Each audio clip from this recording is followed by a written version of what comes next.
Life is about taking chances, building relationships, and learning experiences. Welcome to the Josh Dangerfield Show, My Life.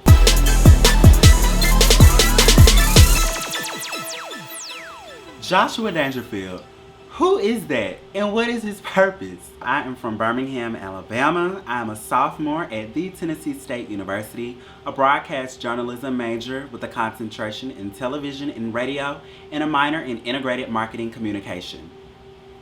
Well, now that you know a little bit about myself and what I want to do, the reason why I decided to do this brand new series is because I wanted to let people get a closer view of me. Usually, some of my viewers or people on the outside are only looking at what they see on social media or what other people say about me, but this really gives you an inside look of myself. You finally get to see the real me. I'm Joshua Dangerfield. I'm not some rinky-dinky local party promoter. This is what I do. This is work for me, and I enjoy doing it. So now you guys get a closer view of my life. Get a better perception of me from my mother, Miss Carol Shady Boot Dangerfield. The apple does not fall too far from the tree. Well, to talk about Joshua, my favorite time with Joshua was when he was a toddler. Those were my favorite years.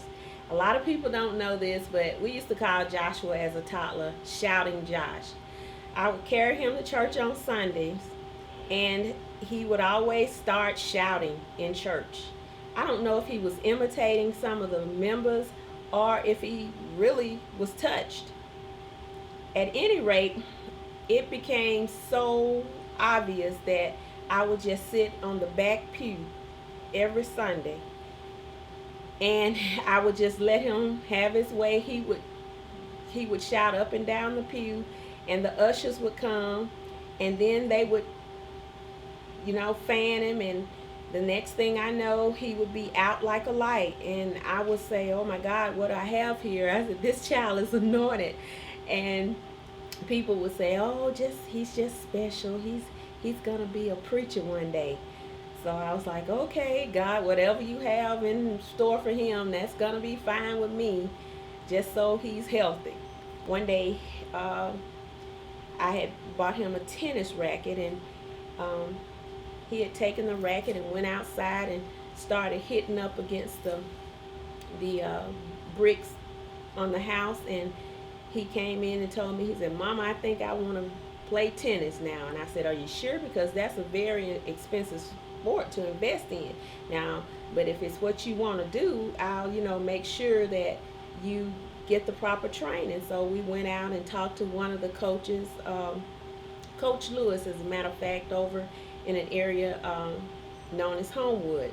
So I enrolled him in tennis, and he really just shot to the top as a young kid playing tennis. He even won an adult tournament as a youth. It was called the Magic City tennis tournament, and he won several different trophies playing in that particular tournament. So I was all excited, thought he would be a tennis player. Then by the time he became a junior in high school, he came home one day, said he didn't want to play on the tennis team anymore, and that he wanted to go in the field of communications. Then he started, he got with some of his friends and put together a production crew and had his own YouTube show where he hosted, and he was really persistent in doing those programs on a monthly basis. So I decided then that I'll just let him choose and select what field he wanted to go in. It is so funny. I was just thinking about, how did Joshua get in the field of communications, wanting to be involved with entertainment? And as I thought about it, I said, "Oh, he gets it from me." Because as a child, I would always carry Joshua to concerts with me, and I love to take celebrity photos.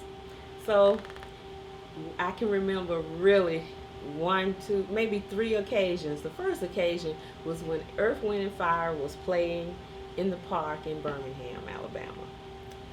And there was a backstage entrance. I had Joshua in the stroller. Joshua loved, at that time, Earth, Wind & Fire had some girls with him that danced, and Josh just fell in love with these girls.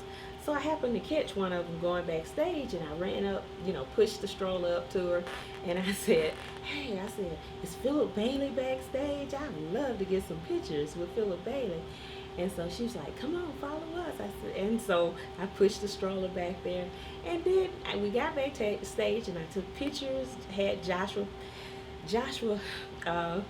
saw Birdie, the guy that plays the guitar.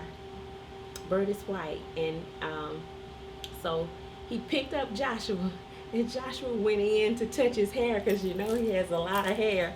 And Josh touched his hair, and he looked at Josh like, don't touch my hair, but I'll take this picture with you. And so Josh took a picture with him. Then once we were at a gospel concert, and we were backstage, and I had Joshua back there. It was Bobby Jones, and he was like, hey, little boy, how you doing? And Josh looked at him and started running. So I guess Josh got involved with communications because of all of the different, because of his mom being one that loves entertainment and loves good music. And so I guess coming up, that's really what he latched on to. But like I said, I wanted him to be a tennis star. So I got a chance to catch up with my mom today just to see how, her day went and her weekend. So here's a closer look. So what did you do today? Went into work early and the usual, handling different situations on the job. No problems today at work? There's always problems. There's always problems on my job. So Yeah. you just deal with them and handle them every day. What did you do this weekend? I didn't see you a lot this weekend, Mom. Like you were gone a lot. Well, I worked 7 days this week because we had a career awareness conference which was sponsored by the diversity committee. So I had to work Saturday and Sunday. I didn't get to go to church, so that's why you didn't see Me either, because I had to go to work. Well, that's something, son, we gonna have to do. As a matter of fact, you gotta do for about 50 more years. I only got 2 years left and I'm out. Was that shade? Yeah, a little shade, baby. Mm-hmm. So what you got planned for the weekend? A convention. Oh, you're going to Montgomery this weekend, aren't you? Yeah. It's always something. I don't know when I'll get to work the business. Is this just a turnaround trip or you going for the weekend? It'll be the weekend, coming back in time to go to church on Sunday. Okay, that's good. Well, at least you go ahead and get down there and get back. Yeah, it's always something. I had a good day today. I went to the mall and, Joshua, you stay in the mall. I did an exchange. Right. But I'm- Exchange how much money? No, I had to get a bigger size. But I'm Okay. doing well with budgeting the money, right? Are you doing what I told you? I am. Really? And 10% to church? Well, when I get there Sunday. Well, how about I give you my tithe? Okay, that'll work. I'm trying to teach you the right way, son. I know you are. Okay. Okay. Splendid. Now that you've got a chance to meet my mother, as you can see, the apple does not fall far from the tree, but I love her to pieces and to the moon and back. Be sure to join us again next week as you guys get a chance to meet a very close friend of mine here on the Josh Dangerfield Show, My Life. Be sure to follow me on Instagram at _J Dangerfield and on Twitter at TheJ Dangerfield. Mention me.